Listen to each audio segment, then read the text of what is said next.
Assalamualaikum warahmatullahi wabarakatuh. Nama saya Rizdian Junusdiningrum dari kelas ANS 18B1.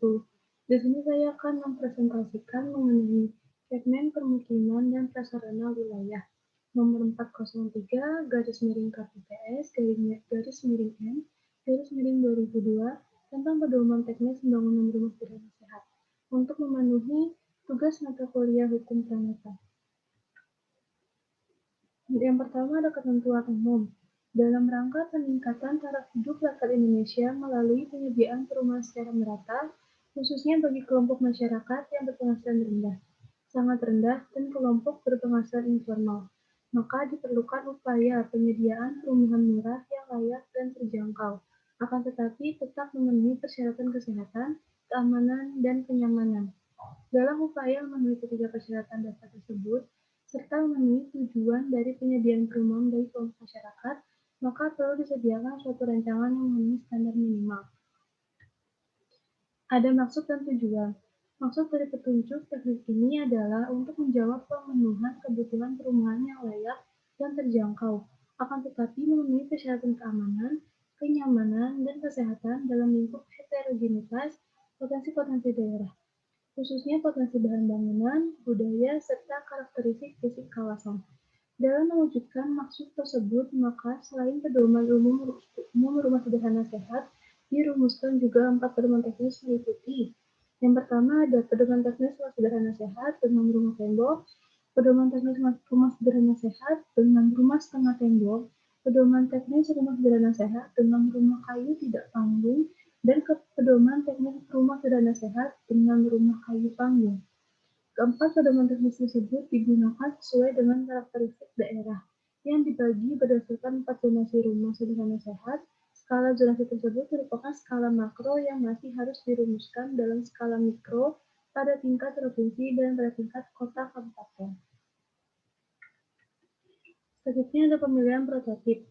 Dasar pemilihan salah satu prototip rumah sederhana sehat tersebut didasarkan pada kajian mikrozonasi dari bahan bangunan, geologi serta arsitektur pada tingkat provinsi dan atau kabupaten kota, dengan merujuk pada zonasi rumah sederhana sehat nasional pada tabel 1 berikut ini. Di sini terdapat peta zonasi rumah sederhana sehat dan juga tabel alternatif pemilihan tipologi rumah sederhana sehat. Ada beberapa provinsi yang masuk ke dalam pemilihan tipologi rumah sederhana sehat ini. Berikut ada Bali, NTB, NTT, DKI, Jabar, Banten, Jateng, Jatim, Yogyakarta, Nanggorraja Darussalam, Sumbar, Jambi, Bengkulu, Sumatera Selatan, Bangka Belitung, Lampung, Sulsel, Sulawesi Barat, Sumut, Maluku Utara, Maluku, Riau, Kalimantan Barat, dan sekitaran Kalimantan, serta Papua. Yang kedua ada ketentuan rumah sederhana sehat, yaitu ada kebutuhan minimal masa penampilan dan ruang luar dalam. Kebutuhan ruang per orang dihitung berdasarkan aktivitas dasar manusia di dalam rumah. Aktivitas seseorang tersebut meliputi aktivitas tidur, makan, kerja, duduk, mandi, cuci, dan masak, serta gerak lainnya. Dari hasil kajian, kebutuhan ruang per orang adalah 9 meter persegi dengan perhitungan rata-rata langit adalah 2,8 meter. Rumah sederhana sehat memungkinkan penghuni untuk dapat hidup sehat dan menjalankan kehidupan sehari-hari serta secara layak. Kebutuhan minimum ruangan pada rumah sederhana sehat perlu memperhatikan beberapa ketentuan sebagai berikut. Kebutuhan luas per jiwa, kebutuhan luas per kepala keluarga, kebutuhan luas bangunan per kepala keluarga, dan kebutuhan luas bangunan per unit bangunan. Selanjutnya ada kebutuhan kesehatan dan kenyamanan. Rumah sebagai tempat tinggal yang memenuhi syarat kesehatan dan kenyamanan dipengaruhi oleh 3 aspek, yaitu pencahayaan, penghawaan, serta suhu udara dan kelembaban dalam ruangan. Aspek-aspek tersebut merupakan dasar atau kaidah perencanaan rumah sehat dan nyaman. Yang pertama ada pencahayaan. Matahari sebagai potensi terbesar yang dapat digunakan sebagai pencahayaan alami pada siang hari. Pencahayaan yang dimaksud adalah penggunaan terang langit dengan ketentuan sebagai berikut. Yang pertama ada cuaca dalam keadaan cerah dan tidak berawan. Yang kedua, ruangan kegiatan mendapatkan cukup banyak cahaya. Dan yang ketiga, ruang kegiatan mendapatkan distribusi cahaya secara merata. Selanjutnya ada penghawaan. Udara merupakan kebutuhan pokok manusia untuk bernafas setengah hidupnya. Udara akan sangat berpengaruh dalam menentukan kenyamanan pada bangunan rumah. Kenyamanan akan memberikan kesegaran terhadap bumi dan terciptanya rumah yang sehat. Apabila terjadi pengaliran atau pergantian udara secara kontinu melalui ruangan-ruangan, serta lubang-lubang pada bidang pembatas dinding atau partisi sebagai ventilasi. Yang pertama ada lubang penghawaan minimal 5% dari luas lantai ruangan. Yang kedua ada udara yang mengalir masuk sama dengan volume udara yang mengalir ke luar ruangan. Yang ketiga ada udara yang masuk tidak berasal dari asap dapur atau bau kamar mandi. Khususnya untuk penghawaan ruangan dapur dan kamar mandi yang memerlukan peralatan bantu elektrikal mekanikal seperti blower atau exhaust fan, harus memenuhi ketentuan sebagai berikut. Yang pertama, lubang penghawaan keluar tidak mengganggu kenyamanan bangunan di sekitarnya. Yang kedua, lubang penghawaan keluar tidak mengganggu kenyamanan ruangan, kegiatan dalam bangunan seperti ruang keluarga, ruang tidur, ruang kerja, dan ruangan lainnya. Selanjutnya ada suhu dan kelembaban. Rumah dinyatakan sehat dan nyaman apabila suhu udara dan kelembapan udara ruangan sesuai dengan suhu tubuh manusia normal. Suhu udara dan kelembapan ruangan sangat dipengaruhi oleh penghawaan dan pencahayaan. Untuk mengatur suhu udara dan kelembapan normal untuk ruangan dan penghuni dalam melakukan kegiatannya perlu memperhatikan yang pertama ada keseimbangan penghawaan antara volume udara yang masuk dan keluar, yang kedua pencahayaan yang cukup pada ruangan dengan perabotan tidak bergerak, yang ketiga ada menghindari perabotan yang menutupi sebagian besar luas lantai ruangan. Selanjutnya ada konsepsi rumah sederhana sehat, yaitu rumah yang dibangun dengan menggunakan bahan bangunan dan konstruksi sederhana, akan tetapi masih memenuhi standar kebutuhan minimal dari aspek kesehatan, keamanan, dan kenyamanan, dengan mempertimbangkan dan memanfaatkan potensi lokal meliputi potensi fisik seperti bahan bangunan, geologis, dan iklim setempat, serta potensi sosial budaya seperti arsitektur lokal dan cara hidup. Rumah antara yang dimaksud adalah rumah inti tunggu atau RIT, yaitu rumah yang hanya memenuhi standar kebutuhan dengan kriteria sebagai berikut. Yang pertama ada RIT memiliki ruang paling sederhana, yaitu sebuah ruang tertutup dan sebuah ruang terbuka, beratap, dan fasilitas MCK. Selanjutnya, RIT memiliki bentuk atap dengan mengantisipasi adanya perubahan yang bakal dilakukan, yaitu dengan memberi atap pada ruang terbuka yang berfungsi sebagai ruang serbaguna.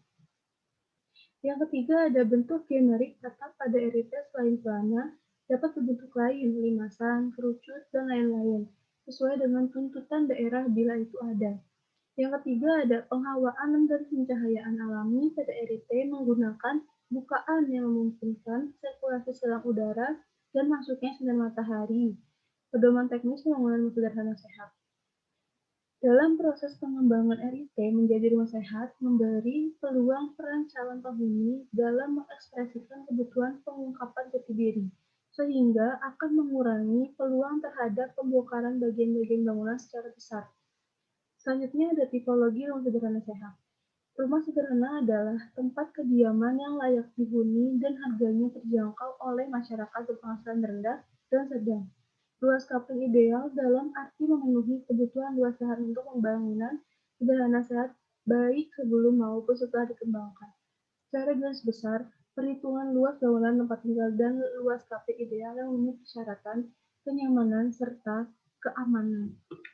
Selanjutnya ada kebutuhan ruang minimal menurut perhitungan dengan ukuran standar minimal adalah 9 meter persegi, atau standar ambang dengan angka 7,2 meter per orang.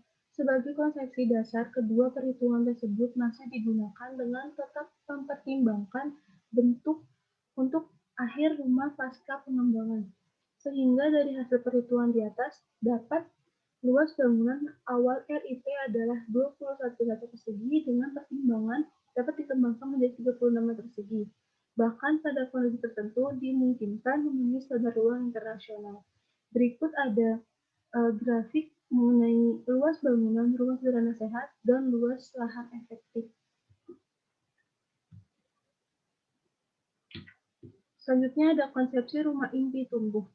Kendala keterjangkauan masyarakat terhadap rumah sederhana sehat telah diupayakan menyiasati kondisi tersebut melalui satu rancangan rumah antara yaitu RIT sebagai rumah cikal bakal rumah sederhana sehat. Rancangan RIT memenuhi tuntutan kebutuhan paling mendasar dari penghuni untuk mengembangkan rumahnya dalam upaya peningkatan kualitas kenyamanan dan kesehatan penghuni dalam melakukan kegiatan hidup sehari-hari. Dengan ruang-ruang yang perlu disediakan sekurang-kurangnya terdiri dari yang pertama ada satu ruang tidur yang memenuhi persyaratan keamanan dengan bagian-bagiannya tertutup oleh dinding dan atap, serta memiliki pencahayaan yang cukup berdasarkan perhitungan serta ventilasi cukup dan terlindung dari cuaca. Yang kedua ada satu ruang serbaguna merupakan ruang kelengkapan rumah di mana di dalamnya dilakukan interaksi antara keluarga dan dapat melakukan aktivitas lainnya. Yang ketiga ada satu kamar mandi, merupakan bagian dari ruang servis yang sangat menentukan apakah rumah tersebut dapat terhubung atau tidak, khususnya untuk kegiatan mandi, cuci, dan lainnya. Ketiga ruangan tersebut di atas merupakan ruangan-ruang minimal yang harus dipenuhi sebagai standar minimal dalam pemenuhan kebutuhan dasar. Selain itu, sebagai cikal bakal rumah sederhana sehat, konsepsi cikal bakal dalam hal ini diwujudkan sebagai suatu rumah inti yang dapat tumbuh menjadi rumah sempurna yang memenuhi standar kenyamanan, keamanan, serta kesehatan penghuni, sehingga menjadi rumah sederhana sehat. Selanjutnya ada pola pertumbuhan rumah inti tumbuh RIT menjadi rumah sederhana sehat. Konsep rancangan rumah inti tumbuh adalah sebagai berikut. RIT adalah embrio dari rumah jadi yang diharapkan pertumbuhannya menjadi rumah sehat. RIT merupakan suatu rancang yang hanya menyediakan wadah untuk kebutuhan ruangan kegiatan paling mendasar. Yang ketiga, ukuran pembagian ruang dalam rumah tersebut berdasarkan pada satuan ukuran modular dan standar internasional untuk ruang gerak atau kegiatan manusia, sehingga diperoleh ukuran-ukuran ruang dalam RIT 1 adalah sebagai berikut. Ruang tidur, ukuran 3 meter x 3 meter, ruang serbaguna, ukuran 3 meter x 3 meter, kamar mandi, ukuran 1,2 x 1,5 meter. Selanjutnya ada dalam proses pengembangan rumahnya dari RIT 1 menjadi RIT 2, lalu rumah sehat 1 menjadi rumah sehat 2, tetap mengikuti ketentuan-ketentuan atau kaidah perencanaan rumah sehat dan ukuran modul yang telah ditetapkan. Berikut ada gambar mengenai perubahan dari RIT 1 menjadi RIT 2 dan rumah sehat 1 menjadi rumah sehat 2. Selanjutnya, transformasi perubahan RIT 1 menjadi RIT 2, rumah sehat 1 menjadi rumah sehat 2, dan analisisnya dapat dilihat pada gambar 2 transformasi perubahan RIT. Perubahan transformasi bentuk atap terlihat keberlanjutan bentuk. Bukan hanya menguntungkan dari segi pelaksanaan, tetapi juga penghematan dari segi bahan bangunan. Pada penambahan ruang juga terlihat sederhana dan mengikuti kaidah perencanaan rumah sehat, yaitu adanya pengawaan dan pencahayaan alami serta adanya sirkulasi selang udara. Yang pertama ada bentuk atap pada RIT sudah mengantisipasi adanya perubahan yang bakal dilakukan, yaitu dengan memberi atap pada ruang terbuka yang berfungsi sebagai ruang pelayanan. Yang kedua, penghawaan dan pencahayaan alami pada RIT dapat terpenuhi dengan adanya bukaan yang memungkinkan sirkulasi silang udara dan masuknya sinar matahari. Yang ketiga, penambahan ruang pada RIT 1 menjadi RIT 2 tidak mengakibatkan perubahan pada bentuk atap, karena bentuk atap pada RIT sudah mengantisipasi perubahan ketiga ini. Demikian presentasi dari saya, kurang lebihnya mohon maaf. Wassalamualaikum warahmatullahi wabarakatuh.